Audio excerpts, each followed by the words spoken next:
March 28th is upon us, the date of the Jumputi anniversary. I know the video is probably called something like Anniversary Predictions, but truth be told, it's going to be a bit more like how I would handle the event if I was part of the dev team. Okay, so let's get started. Now, there are a lot of little things I would like to see for Annie, but I won't go through each and every individual little thing. I'll only touch on the things I'd really like to see. To start off with, I would have a 10-day countdown to the actual event. So that would put us with anniversary type things starting around March 18th for setting things in motion. That would include stuff in game, but also I would expect them to be promoting on Twitter. I would expect them to be promoting in Weekly Shonen Jump. And the 21st is when V-Jump comes out, so I'd expect something in V-Jump also. Just a lot of little things, a lot of little teasers to draw us in. Then from March 28th itself, I would just have 2 weeks straight events of celebration. Potentially we could go as much as, like, I don't know if I'd say a month, but like, yeah, like a month. Potentially I could basically see the anniversary stuff rolling straight through April, and then end of April we could maybe see the next story quest event. The only thing is, there are a few little like actual events, actual, you know, holiday type things that they could also include as part of the Annie events. I don't know if they're going to touch on them or not, we'll see. But for now I'm going to say 2 weeks of events as the whole celebration. In total, we'd be talking about just under a month's worth of content to work with, when you include the countdown and stuff, so that's pretty nice. I think there's probably going to be an actual update to the APK before the anniversary, and I mean like a full version update to the APK. I don't know what to expect beyond like an icon change, but if we're going to talk about actual additions to the game, like mechanics or stuff like that, then I would suggest that Awakenings would be the thing to come next. Now, we already have, you know, characters with multiple forms, and characters that evolve using items, and characters that evolve beyond their initial rarity limits. So, to kind of put into words what I'm getting at here with Awakenings, the way I would handle Awakening would be when you have a character and you want to... It would be easy to have multiple different versions of this character, but a small change to the character itself that's not necessarily worth releasing a whole new version of the unit in order to include that in the game.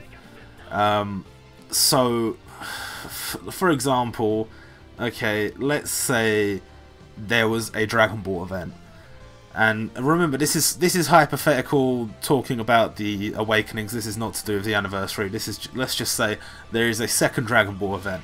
Majin Buu and the Buu Saga has been heavily hinted at as one of the events that they've been thinking about working on. So let's say that we get that.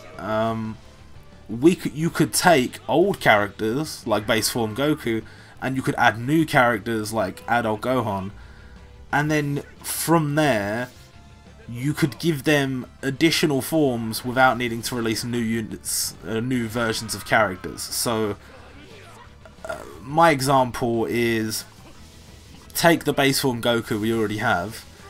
You could awaken that base form Goku from just having Spirit Bomb as his ultimate attack to now having the Spirit Bomb he used against Majin Buu, wherein he turns Super Saiyan halfway through to finish him off.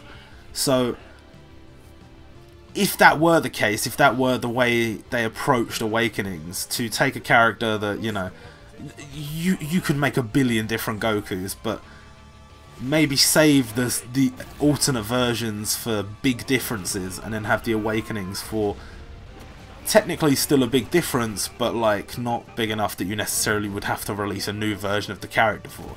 Like if they release a new version for Super Saiyan 2 Goku, that would make sense. But to release another base form Goku, unless you're gonna go back and do original Dragon Ball, or you're gonna do the Saiyan Saga, I wouldn't really see the point in that. So taking out old base form Goku, making him into you know, the Goku from the end of the Buu Saga, that would be cool. And you could do the same with Adult Gohan. You could take him and then he could awaken into Mystic Gohan, or Ultimate Gohan. Which one's right? I don't know. But the real thing is, this would be a way to make new, like we have limited characters and limited characters are like OP or whatever, but this would be a way to release characters and then make it a challenge to awaken them, make it a challenge to get the most out of those characters, which is a thing that a lot of other games do. Dokkan especially does. And so just pull, like if you just pull Super Saiyan 3 Goku, man's like mad powerful from the get-go. But let's say you pull this, you know, Adult Gohan or whatever, unless you have the ability to awaken him yet, you're not necessarily going to be able to get the most out of him. So you're not just going to walk instantly into the tower game mode and completely wreck everybody. So just a thought there on that. And there's a lot of characters that would, especially characters with transformation mechanics. Like imagine you had Majin Buu, and the first stage of his event, really easy to beat, everybody can get a copy of Majin Buu. But to get the various forms of Majin Buu, you have to get the evolution materials for beating the harder and harder difficulties. And then as we're getting towards the end and getting to his more and more powerful forms, the stages get so difficult that people start dropping off, they can't beat them, they're going to have to wait for in the next event, when the event rotate back around rather. And so there'll only be like a few players maybe who the first time around are able to fully max out their Majin Buu, and then maybe we're talking about a unit that is a free unit but is actually really powerful because he's really hard to get. And also you would probably say with those awakenings, more skill levels and stuff like that, just make it in general a massive pain, but like, you know, you put the effort in, you get the reward, sort of thing. So that's my example, and it would be great because you could use it for new limited units, you could use it for free units, you could use it for old units that had become obsolete, you could use it for units that had maybe had a bit of a disservice to them. Example being, I don't know, Dragon Shiryu from Saint Seiya. Easily you could have him, like, you know, because a lot of the characters have had a thing where it's like you can awaken them into 6-star from 4-star, but what if Dragon Shiryu also got his gold cloth abilities? That would be something different entirely than just letting him awaken into 6-star. And you could potentially turn a 4-star unit into a powerful unit, but they probably wouldn't want to make him too powerful because he's a 4-star, he's essentially free. So let's move on from that, because that's just kind of a hypothetical, really. Like, I mean, the whole video is, but the issue with awakenings and stuff is we haven't seen that much evidence of it in the files, so it's kind of hard to say that it would definitely come or whatever. And if we're being realistic about what new mechanic could come for the anniversary, a mechanic that is already in the files but we don't know all the details of is that there's going to be some kind of new power-up mechanic. There's like these massive doors, and it seems to indicate that characters will get powerful from being in there. I wonder if that's some kind of like hyperbolic time chamber like thing, like maybe you have to earn keys to these doors and you could put your character in there for a set amount of time and that will level up their level or their skill level or whatever. I could see something like that. I don't know what else they could do there. Maybe potentially that icon could indicate characters getting awakenings. I don't know. But I think some kind of new power-up mechanic is way more likely. And kind of boring, but, you know, you can't have everything. So, moving on, I would like to see a lot of costumes for the anniversary. I think I would split it into 2 sets. I would say anniversary costumes on the one side and permanent additions to the shop in terms of costumes again. The anniversary costumes can be related to the various Jump anniversary covers we've had, and depict the characters in costumes from there. That would be pretty cool. But the permanent shop costumes, I think, would just be the obvious alternate costumes for characters. Like, an example, and you know, one I've heard a lot, Yusuke in his school uniform, you could easily add that. You could easily have that as available for people to buy. Maybe Goku in his Yadrat clothing, or something like that. I mean, there's so many different ones where, you know, because these characters don't all wear the same shit every week. Well, I mean, some of them do. But it would be nice to have those available in the shop. It's just a small thing. It's a free thing. But they have said that they're going to be adding pearls and making pearls more available to everyone, rather. So I think realistically that is something I could see them adding, and I really hope they do, because, you know, the costumes is something unique to Jumputi, I think, in terms of the Jump games, and it's like a really nice touch, and they've done a really good job of it so far. The only thing that's laying them down is that there's not a lot of them. Moving on to max luck bonuses. I need more max luck bonuses. It gives people a reason to farm. You know, most veteran players are going to have all of the max luck bonuses at the moment, and if you want more, you just kind of, you keep farming, you keep getting 99s, but you're just sitting there waiting for them to add more. They're not adding more. So I hope we get, you know, increased stamina speed, obviously, stamina recovery speed, better login rewards. I don't really know what they can do with the better login rewards, but giving us more gold doesn't do anything. Like, you've got to make them better in a meaningful way. Give us, I don't know, scrolls every day. Give us maybe like, I don't know. There is in the files gold ticket fragments. Maybe they could give us a gold ticket fragment every day, because, like, you know, every 10 days you get to do a pull on a gold ticket. It's not exactly giving away a lot. And as for the upgraded gacha pull for the friend point gacha, I would like to see one new character added, and it needs to be a character that fits the theme of friendship, because that's the whole thing about the friend point gacha. All the characters fit the theme of friendship. I couldn't. There's so many characters that fit into this little section that I don't necessarily know who I would choose. I'm going to go with Chad from Bleach, just because he seemed like a big exception from the Bleach event, and, you know, he's Ichigo's friend, but he's also important to the story, so it kind of works.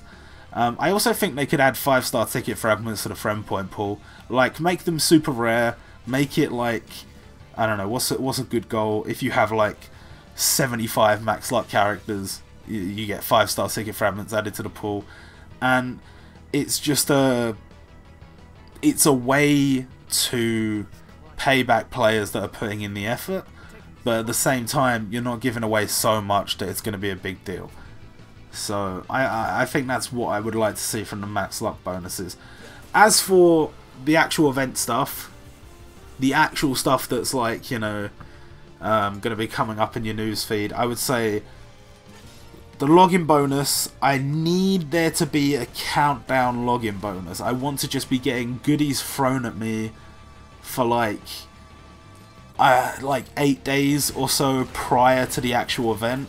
Like, maybe, like I said, anniversary stuff start having a countdown 10 days before. Let's say they announce the login bonus then, and then 2 days later, or 1 day later, or whatever, we start getting the login rewards, and the login bonus should lead up to the anniversary, and then once the anniversary day hits, we should have 2 weeks of login.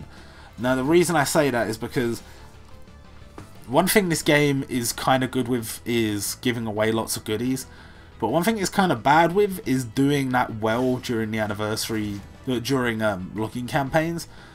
Some of the stuff they give away during login campaigns, it's like, do I want more gold? No, not really. And you get scrolls for logging in sometimes, and it's like, it's not bad stuff all in all. Like, you need all this stuff. It's just like, for an anniversary, I want the login rewards to be really fucking good, you know? Maybe like some of the days I can get like jewels, some of the days I can get like I don't know, like a shit ton of scrolls or whatever, a bunch of books, maybe certain characters that aren't available sometimes, you know, stuff like that. And speaking of which, I would like to see characters that were farmable during certain events, and those events have gone away and haven't come back. I'd like to see them have some kind of availability during the anniversary. I don't know how, maybe just bring the events back, but give us some way to get our hands on them.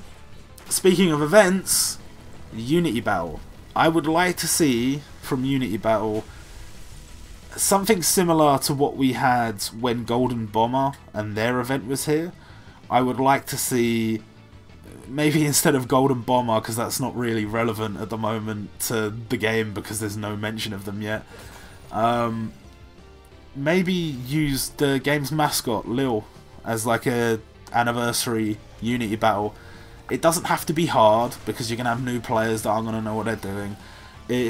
But the rewards have to be like really nice, because that's what people expect from an anniversary. So similar to the Golden Bomber one, I think would be a good idea. Just give us a bunch of soldier souls, just give us like a bunch of goodies for beating the stages, and don't make it that difficult. And that way you can put in other farmable events and you don't have to worry too much. Now, to get to the bread and butter of this video, we're not too far into the video just yet. Let's talk about new characters and events. I think this is the part I struggle with the most. I do wonder if the devs kind of feel the same, because it's so difficult to please so many different people when the audience of this game is so diverse. Like, there's obvious characters that are going to have some kind of general appeal, like if you release a new Goku, if you release a new, like, Naruto, whatever. But we have story quest events for that. So coming up with characters that are going to appeal to as many people as possible is a little bit tricky. To begin with, I'm going to say that excluding Chad, I don't think I would include any more characters from the major series. So no Naruto, no One Piece, no Dragon Ball, none of those. My simple reasoning is that by bringing back the limited gacha from those series, bringing back the events from those series, and bringing back the gacha from those series, you can easily draw in new players. And that's going to be their big thing, is drawing in new players to spend some fucking money. So you're going to convince new players to summon on these banners easily, even though these are old units. And even existing players, like if you bring back a gacha and a Super Saiyan 2 Gohan in it, like they're like, well, I don't have him, maybe. So same with, I don't know, Trunks, same with any of the Naruto characters, any of the Bleach characters, any of the One Piece, Yu Yu Hakusho, whatever. So it's kind of the same as what they did with the One Piece event, where they put Zoro and Luffy on that banner. It's like, yeah, it's kind of trashy for newer players, for existing players, but for newer players, that's a massive draw. They want the Luffy, they want the Zoro, they want whatever. So I kind of expect that to be the case there. And then in terms of new characters, we get some slightly smaller series, not small series by any means, but slightly smaller series to get a bit more attention during the event. They have held their cards quite close to their chest though. We have no real indicator of what might be coming. It's exciting, but it makes predictions a lot more difficult.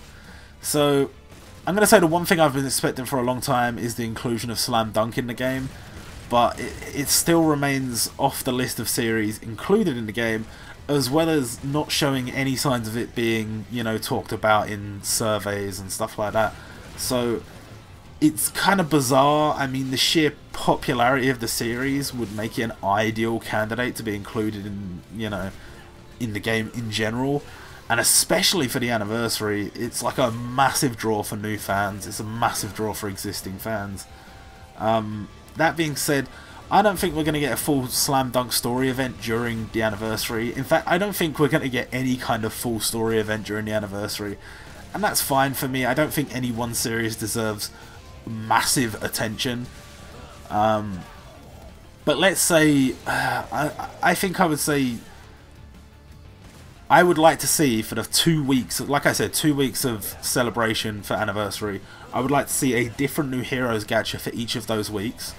And for the first week, I would have 4 new characters from 4 new series that are not in the game yet.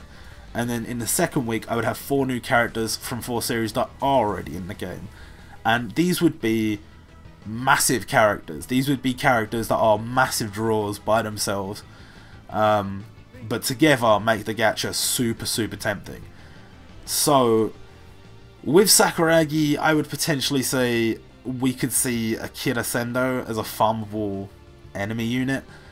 I don't know how much more I would see from Slam Dunk right now, because you could easily do a story event later. You could include all the characters from Shohoku, and I don't know which rivalry it would necessarily be based on, but yeah, I would say just the 2 Slam Dunk characters for now. As for the other characters, it's a little bit tricky, but I'm going to say what a nice thing to do would be is to include a new series from each major era. And I say major era because I'm going to kind of discount the 60s and 70s here. As much as I would like to see some representation, it's the anniversary, it's time for the big guns. And unfortunately, in terms of popularity, in terms of bringing in new players, especially with a lot of younger players, 60s and 70s series are not really going to be on the radar for that. So I'm going to say 80s, 90s, noughties, and the 2010s. So, with Sakuragi representing the 90s, who else would we see? It's difficult because there's legitimately so many series. There's so many series. But I think I'm going to say for the 2000s, I would go with Ageha Yoshina from Siren. I'm a little bit biased because I read it recently. It's an awesome series. You should definitely check it out. But I think adding him now would set up nicely for a Siren event in the future. And then you can maybe include Dolk. Is it Dolki? I think it's Dolki. I don't know. He's got a different translation depending on which version you read. But he could be like a nice farmable event unit to go alongside. And those 2 characters, Sakuragi and Ageha Yoshina, are very different in terms of popularity, with Sakuragi being one of the most popular characters in Shonen Jump history. So, you know, they don't necessarily... putting them up next to each other is a little bit tricky for me, but the thing is, the whole point of this banner is that the massive draw is going to be Sakuragi and one other character I'm going to mention in a second, and I'm just going to include 2 other very popular characters from their respective eras. Not necessarily super popular, but they have to be from a new series as well, you have to understand. So, I would say the third character I would choose from the 2010s is probably going to either be Yuji Itadori from Jujutsu Kaisen or Kei Yanagi from Act Age. I could have also mentioned We Never Learn here, but I don't really know who I would choose from We Never Learn because, like, this game shows a bias when it comes to like harem manga, where it doesn't want to include the protagonist as a major character really. So I would basically have to choose between the 2 main girls, and I don't think that would go too well because I do have a personal bias there. So I'm just going to ignore them for now and choose between these 2 series. Very tricky, very, very tricky.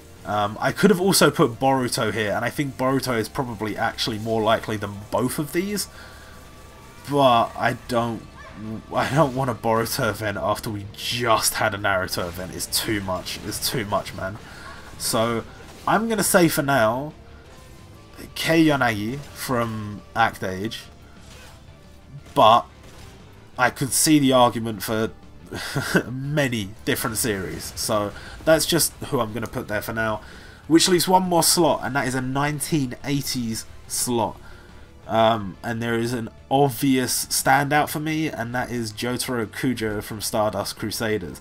Now I know that technically JoJo is already in the game, but Stardust Crusaders isn't. All the separate parts have been counted as separate series in the game files. Whenever they've talked about the series, they all have different logos, so I would count it as a different series. And you know, I think a Stardust Crusaders event is definitely in the future going to come along. But including Jotaro now would be the same as, you know, they released a Naruto, then they had a Naruto event later. They did the same with Ichigo and Bleach. So it could set them up for having Jotaro available on both JoJo banners later down the line, as a returning hero amongst new heroes. So I think that's would be a pretty smart thing to do by them. The problem is Stardust Crusaders has a lot of potential enemy characters, but I really don't think they would add Dio now. Like, obviously for the anniversary, Dio would be a big deal, and I think that would get a lot of people excited, so maybe Dio would be added. But I feel like they might save him for like a limited Jotaro or something like that.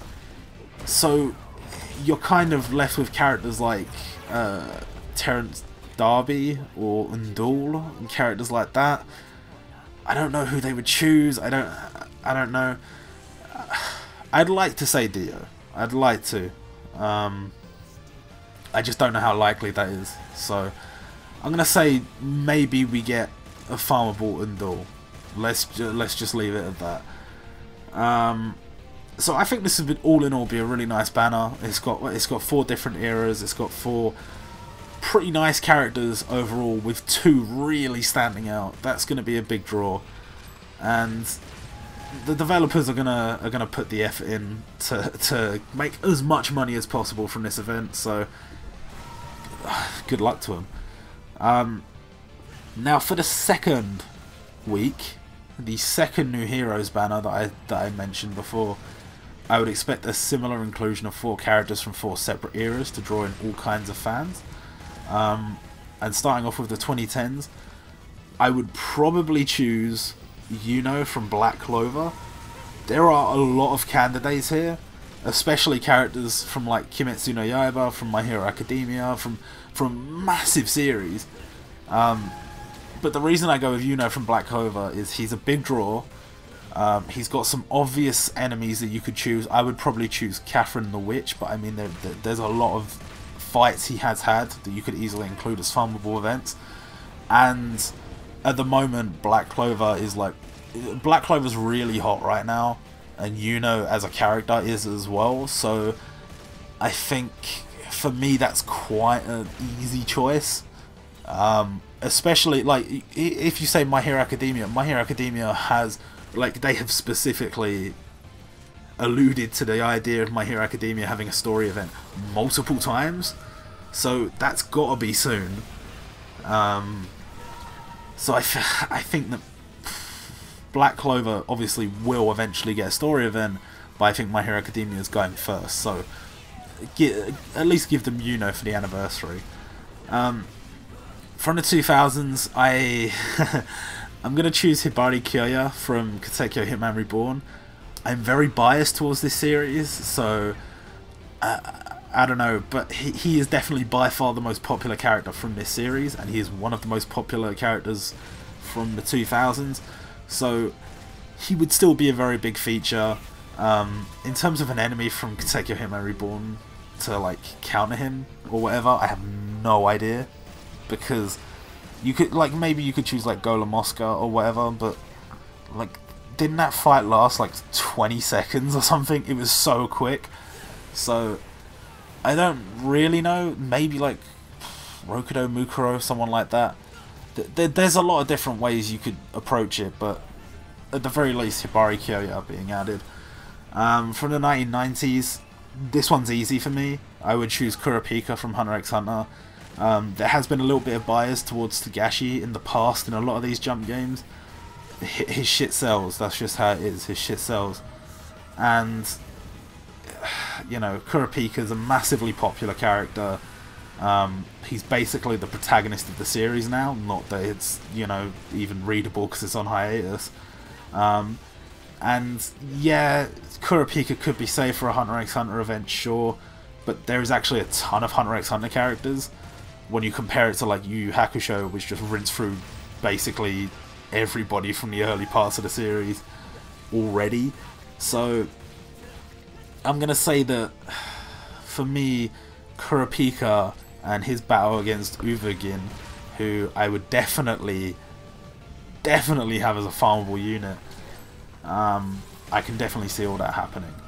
And then finally, for a 1980s character, I'm gonna say Shun from Saint Seiya and Pisces Aphrodite as a farmable enemy character.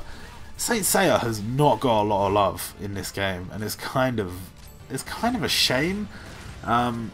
We have had talk of Saga being in this advert for Jumputi that was only available sometimes with this weird beta build of the game or some bullshit. But I think that would be a nice little pairing for the anniversary, a nice little battle for the anniversary, and beyond that, I don't know. I could maybe see two new limited banners. Who would you include in that? I don't know. Kochi Kame needs to at least get some kind of shout, because it's like, you know, it's synonymous with Jump, so it's synonymous with Jump anniversaries especially. So maybe like a limited Kankichi at some point.